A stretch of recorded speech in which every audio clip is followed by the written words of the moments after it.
Parliamentary Secretary to close proceedings. Yes, thank you, Mr President. And usually in my Take Note wrap-up, I'll get up here and say what a question time it has been, and then go through a series of topics that have been raised, might reply to a few things that have been raised by the opposition.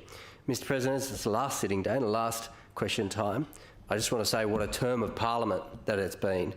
We came back after the March 2019 election, and while we on this side formed government, of course, the Parliament soon abandoned party lines and debated, amended and subsequently passed the Abortion Law Reform Act 2019, which was not the original name of the bill, but I won't digress. Despite the outcome not being one that I supported through the debate, the process certainly brought out the best of us here in this Parliament. It put on display for all to see that when it comes down to it, we really do have one of the best deliberative bodies in the world here in the Legislative Council. While that debate raged in here throughout many parts of New South Wales, the earlier stages of what would be our worst bushfire season in living memory was beginning.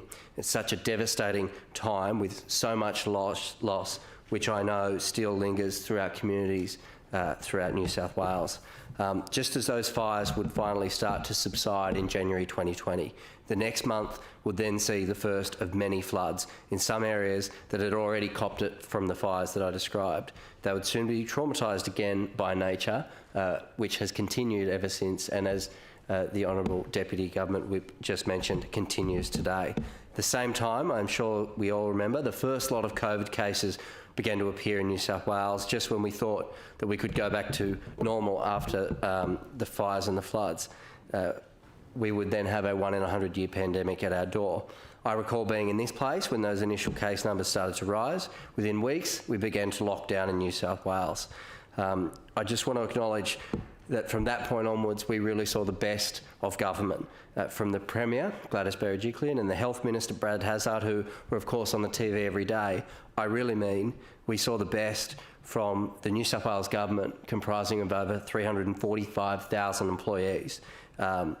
They really stepped up and did what needed to be done, it must be said, especially our frontline workers throughout every department. 2021 then came, and we thought we were headed to some semblance of normality. We were back in here again on another life and death matter being debated, the Voluntary Assisted Dying Bill, which would then be passed. The next month afterwards, a cracking coalition budget brought by Treasurer Perrottet at the time, able to absorb all that COVID threw at the state. But then, of course, it was a tough one for this chamber to vote on, not because of its contents, but rather all of us as members were locked upstairs, isolated in our offices on the Thursday, as we all know and remember what had happened. The back half of 2021, I'm sure many would rather forget. It's been an interesting term of Parliament. Nobody could have seen what was coming after that last election. Mr. President, they say a week is a long time in politics, so the next 128 days may well be like an eternity. The people will go and choose a government in March of next year, but in doing so, they will of course choose a parliament. It will be different, and we will not know what will be thrown at us in that next 4-year term. But I know that the best will be brought out in all of us again next year.